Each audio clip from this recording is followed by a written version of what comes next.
I'm Sonic, Sonic the Hedgehog. Today we're going to be taking a look at Sonic Rush on a Nintendo DS. Alright, this is happening!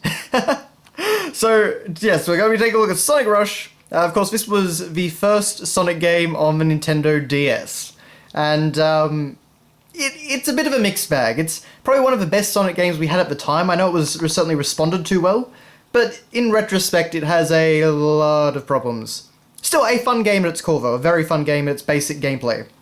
So, in fact, actually, this game introduced the boost. So, we have, of course, Sonic down here, along with our new character, Blaze the Cat. And this was kind of the era where Sonic was getting a new friend, like, every game. Thankfully, though, Blaze the Cat is definitely one of the better ones. Sonic Team's logo down there, of course, Sega, Nintendo, and, yeah, it's a pretty cool-looking front cover. So, on the side here, of course, we have the Sonic Rush logo. And then on the back, double the screens, double the excitement. So yeah, that was Sonic Rush's kind of big gimmick, was that it used both screens to create a much more vertical level. That was a really unique idea. I always found it a little bit hard to keep up sometimes, but on the whole, it works really well. An impressive game in that regard. One screen's just not enough for Sonic the Hedgehog as he rushes, races, and dashes between both screens with dizzying dives, near vertical curves, extreme jumps, and brain-twisting loops over 14 massive levels. So yes, it's certainly at the time when everyone was trying to use the DS to its full capabilities. So you can see, like, for example, Sonic actually uses a 3D model. And all the boss battles in this game, and the cutscenes, are actually in 3D. Which was very... yeah, that was the big thing at this point. This is a 2005 game. Okay, so of course we got the cartridge there, and you just kind of have the duopoly of Sonic's blue color and Blaze's purple, which I do really like. We have our usual health and safety precautions booklet, and then we have the actual instruction manual. Now, unfortunately, it is just a black and white manual. They even actually have a caution thing about stylus use. To avoid fatigue and discomfort while using the stylus, do not grip it tightly or press it hard against the screen. Keep your fingers, hand, wrist, and arm relaxed. Long, steady, gentle strokes work just as well as many short, hard strokes. Okay then, moving on. So we actually we do have a section on story and characters, and it's pretty simple. Dr. Eggman is up to his old tricks again, and Sonic is right there to stop him. Hey Eggman, what do you got planned this time? Ha! Do you really think I'm going to tell you that? After an exchange of blows, Eggman hastily retreats, leaving behind a mysterious emerald, quite unlike the Chaos Emeralds. Well, unlike, sort of, it's a different shape. As Sonic goes to pick it up, it is whisked from under his very nose. And that's the second one. And mutters the unfamiliar figure of a lady before quickly vanishing. What was that about? Muses Sonic as he takes off again on another exciting adventure. That's actually what happens, the cutscene after the first boss in this game, so... a little bit weird that's the story here, but, yeah. Anyway. So, of course, story and characters. Sonic the Hedgehog, footloose and fancy-free, his only gripe is with evildoers. He's sometimes quick to anger, but always lend a helping hand when someone is in trouble. There's no stopping the world's fastest supersonic hedgehog. And of course there is Blaze the Cat. She is the guardian of the Soul Emeralds. She's currently hot on the trail of Dr. Eggman, who's made off with them. Blaze is normally calm and level-headed, but may be concealing her real feelings. Devoted to her position, she sometimes gets bogged down by her own strict discipline, which may explain why she seems a little bit withdrawn. As I recall, she was actually a princess from the Soul Dimension or something like that. Which then, 1 year later, Sonic 06 completely retconned. Okay, of course we've got Eggman.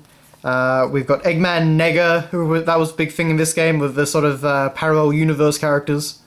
And, Tails, of course, is still holding in there at this point, and Cream the Rabbit, Amy Rose, and Knuckles the Echidna. Poor Knuckles, just being left all the way in the bottom corner. He's always seen fighting with his rival Sonic. Really? I don't think we've done that in a long time, Knuckles. Oh, certainly, I guess Adventure 1 would have been the last time. But, of course, aside from that, just controls, menu, all of Sonic's different actions. Spin jump, which I do actually do, one thing I do appreciate, they do actually keep all the classic names of the abilities. So spin jump, jump dash, spin dash, super boost, axle jump, well, burst, all this stuff is new, of course. The fire boost, the burst dash, of course these are for Blaze. Blaze actually has some unique abilities. For one thing I will always give Sonic Rush is that it got the Sonic free approach right. because it gave you two different characters who fundamentally play the same, but also have different abilities. They also included grind rails in this game, so you could do tricks in midair and stuff like that, which is all very cool.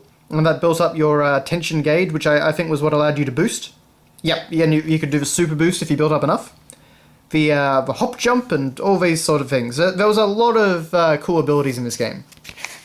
They really did try and kind of mix things up from the Sonic Advance games. Because this was made by Dimps, and, you know, the Sonic Advance trilogy isn't perfect, but at least the first and second game are pretty good. And, you know, Rush generally continues that. The only problem is that they, well, as Dimps always have, they are really fond of bottomless pits. And what's cool in this is, you can actually see, this was a classic thing for early Nintendo DS games that really dropped off, but you can actually download a demo version of the game if you've got a friend who has the game. So you could just beam the game to your friend and your friend can try it out. Which is a really cool idea. We used to use that all the time when I was just kind of at the end of primary school. When the DS very first came out. Okay, so starting the game, X screen, all pretty basic stuff, and then they actually take you through like all the different gimmicks. And look, they even actually call them gimmicks, there you go. Bungee rope, winding rope, underwater mine, giant water wheel. All that sort of thing. Oh, checkpoints of course, rings. Actually, it's kind of funny to think that we got this far without mentioning rings. But anyway, that's really all the main stuff there is. Aside from that, it's pretty standard. They go into a lot of detail. It's good manual, but just, you know, it's just black and white and, you know, not really a lot of artwork or anything cool like that. But certainly a solid attempt. And of course, this is another game which uses the half-pipe formula, except you actually have to control Sonic with the stylus rather than, you know, moving him with the controls, as I recall anyway. Been a very, very long time since I played this game. But I think that's really about it. Oh, and we do have some ads for Sonic X. Yes, Sonic X out now on DVD. And of course you can get Sonic X action figures like Eggman and Tails and Knuckles and Sonic. They all look a little bit weird, but they're there. A giant Sonic plush thing and a set with all of them. Check out the exciting Sonic X toy range. Posable, bendable, and collectible. From Moose! Okay, and then on the back finally we do have an ad for Sonic Riders. Which I guess was probably the other... No, okay, so that was coming out. Yes, that was one of the trilogy of anniversary games. Sonic Riders, Sonic 06, and Sonic Genesis. Ooh, that was a bad year. I apologise about the light disappearing. That's just looks like the sun has gone behind a cloud, but so we're running out of natural light. But that was your look at Sonic Rush on the Nintendo DS. As I say, a solid Sonic game. Not a great one, but a solid one, and at its core a fun one. It just has some bad level design, and also some pretty dickish bosses, I would say. But anyway, that's all from me. So thank you very much for watching, guys, and I will see you next time.